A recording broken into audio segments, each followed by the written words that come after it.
Hello, ನಾನು ರೂಪಾ ಮತ್ತು ನೀವು ಕರುನಾಡು ವಾಹಿನಿ ನ್ಯೂಸ್ 24/7 ವೀಕ್ಷಿಸ್ತಾ ಇದ್ದೀರಿ. ಇಂದಿನ ಪ್ರಮುಖ ಬ್ರೇಕಿಂಗ್ ಸುದ್ದಿಗಳಿಗೆ ಸ್ವಾಗತ.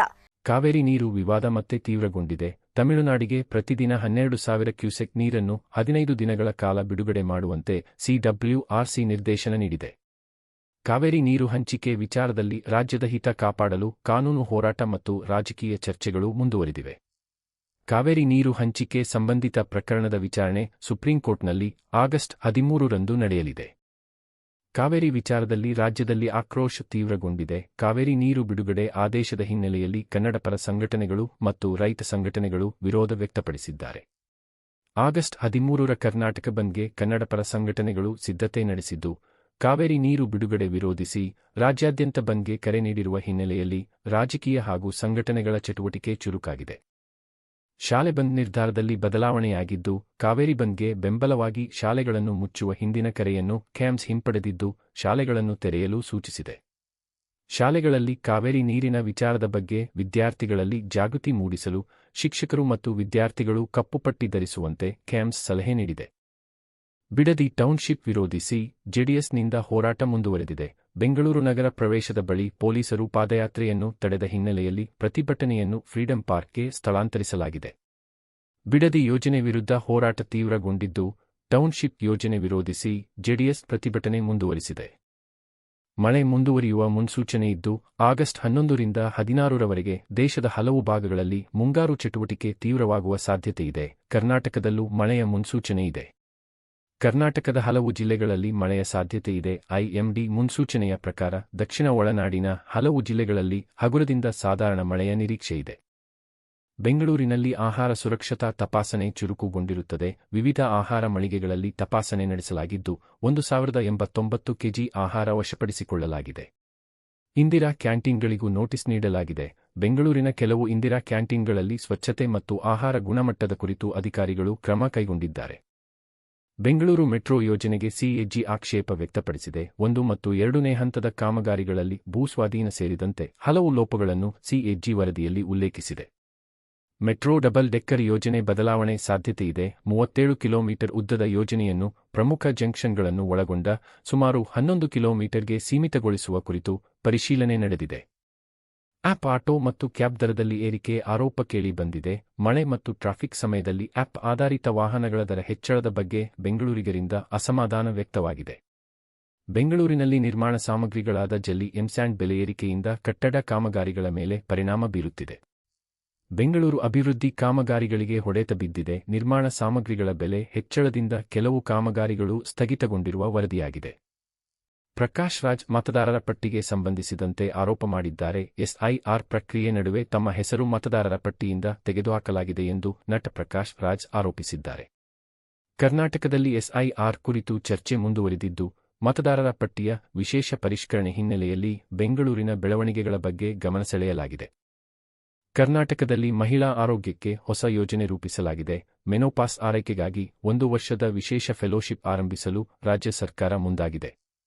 ಆರೋಗ್ಯ ಕ್ಷೇತ್ರದಲ್ಲಿ ಮೆನೋಪಾಸ್ ಮತ್ತು ಪೆರಿಮೆನೋಪಾಸ್ ಆರೈಕೆಗೆ ವಿಶೇಷ ತರಬೇತಿ ನೀಡಿ ಪರಿಣಿತ ವೈದ್ಯಕೀಯ ಸಿಬ್ಬಂದಿ ರೂಪಿಸುವ ಉದ್ದೇಶದಿಂದ ಯೋಜನೆ ರೂಪಿಸಲಾಗಿದೆ ಎಂದು ರಾಜ್ಯ ಸರ್ಕಾರ ಹೇಳಿದೆ. ಕನ್ನಡ ಕಿರುತೆರೆ ನಟ ವಿಜಯ್ ಕುಮಾರ್ ಜಿತೂರಿ ನಿಧನರಾಗಿದ್ದಾರೆ. ಮಂಗಳಗೌರಿ ಮದುವೆ ಸೀರಿಯಲ್ ಸೇರಿದಂತೆ ಹಲವು ಕಾರ್ಯಕ್ರಮಗಳ ಮೂಲಕ ಜನಪ್ರಿಯ ನಟರಾಗಿದ್ದರು. ಕರ್ನಾಟಕ ಪ್ರವಾಸೋದ್ಯಮ ಯೋಜನೆಗಳಿಗೆ ವೇಗದ ಅಗತ್ಯವಿದೆ. ಕೇಂದ್ರದ ಅನುದಾನದಿಂದ ಕೈಗೊಳ್ಳಬೇಕಾದ ಕೆಲವು ಪ್ರವಾಸೋದ್ಯಮ ಯೋಜನೆಗಳು ವಿಳಂಬವಾಗಿರುವ ವಿಚಾರ ಚರ್ಚೆಗೆ ಬಂದಿದೆ. ಕರ್ನಾಟಕ ಹೈಕೋರ್ಟ್ ಮಹತ್ವದ ತೀರ್ಪು ನೀಡಿದೆ. ಪಿಎಂಎಲ್ಎ ಮತ್ತು ಐಪಿಸಿ ಅಡಿಯಲ್ಲಿ ನಡೆಯುವ ವಿಚಾರಣೆಗಳನ್ನು ಒಂದೇ ರೀತಿಯಾಗಿ ಪರಿಗಣಿಸಲು ಸಾಧ್ಯವಿಲ್ಲ ಎಂದು ಹೈಕೋರ್ಟ್ ಅಭಿಪ್ರಾಯಪಟ್ಟಿದೆ. ಕೆಕೆಆರ್ಟಿಸಿಯಿಂದ 12 ಹೊಸ ಸ್ಲೀಪರ್ ಬಸ್ಗಳನ್ನು ಬಿಡಲಾಗಿದೆ. 6 ರಾಜರಥ ಎಸಿ ಸ್ಲೀಪರ್ ಮತ್ತು 6 ಪಲ್ಲಕ್ಕಿ ನಾನ್ ಎಸಿ ಸ್ಲೀಪರ್ ಬಸ್ಗಳ ಸೇವೆ ಆರಂಭಿಸಲಾಗಿದೆ. ಹೊಸ ಬಸ್ಗಳಿಂದ 7 ಜಿಲ್ಲೆಗಳಿಗೆ ಅನುಕೂಲವಾಗಿದೆ. ಧರ್ಮಸ್ಥಳ, ಮೈಸೂರು, ಬೆಂಗಳೂರು, ತುಮಕೂರು ಸೇರಿದಂತೆ ಪ್ರಮುಖ ಮಾರ್ಗಗಳಲ್ಲಿ ಹೊಸ ಬಸ್ಗಳು ಸಂಚರಿಸಲಿವೆ. ತುಮಕೂರು ರಾಯದುರ್ಗ ರೈಲ್ವೆ ಯೋಜನೆಗೆ ಭೂಸ್ವಾಧೀನ ಮುಂದುವರೆದಿದೆ. ರೈಲ್ವೆ ಯೋಜನೆಗಾಗಿ ಸ್ವಾಧೀನಪಡಿಸಿಕೊಂಡ ಭೂಮಿಗೆ ಪರಿಹಾರ ಪಾವತಿ ಪ್ರಕ್ರಿಯೆ ಪ್ರಮುಖ ಹಂತದಲ್ಲಿದೆ.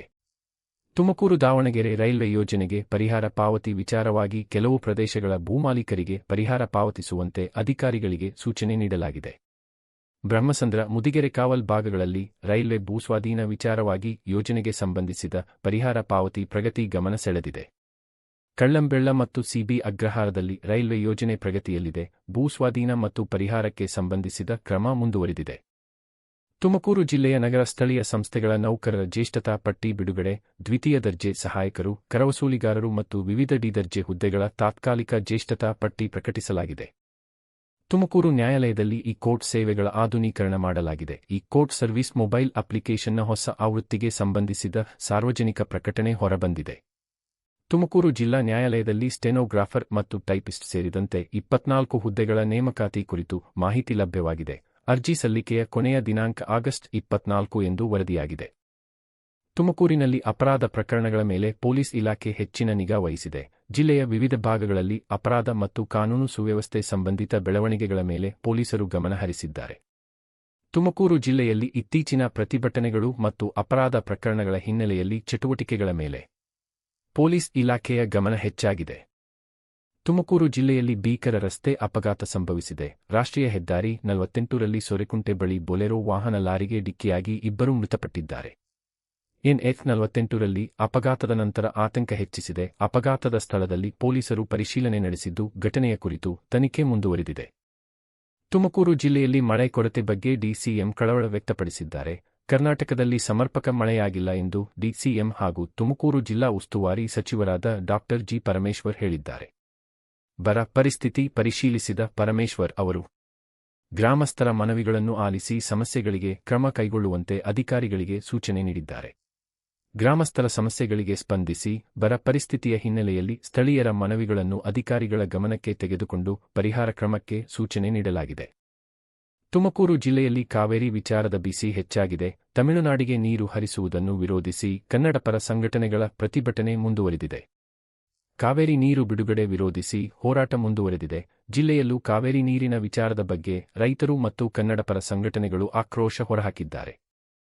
ತಿಪಟೂರಿನಲ್ಲಿ ಭೂಮಾನಂದ್ ಹತ್ಯೆ ಖಂಡಿಸಿ ಪ್ರತಿಭಟನೆ ಮಾಡಿದ್ದು, ಬಿಎಸ್ಪಿ ನಾಯಕ ಭೂಮಾನಂದ್ ಹತ್ಯೆ ಪ್ರಕರಣದಲ್ಲಿ ಆರೋಪಿಗಳನ್ನು ಬಂಧಿಸಿ ಪ್ರಕರಣವನ್ನು ಸಿಬಿಐಗೆ ವಹಿಸುವಂತೆ ದಲಿತ ಸಂಘಟನೆಗಳು ಆಗ್ರಹಿಸಿವೆ.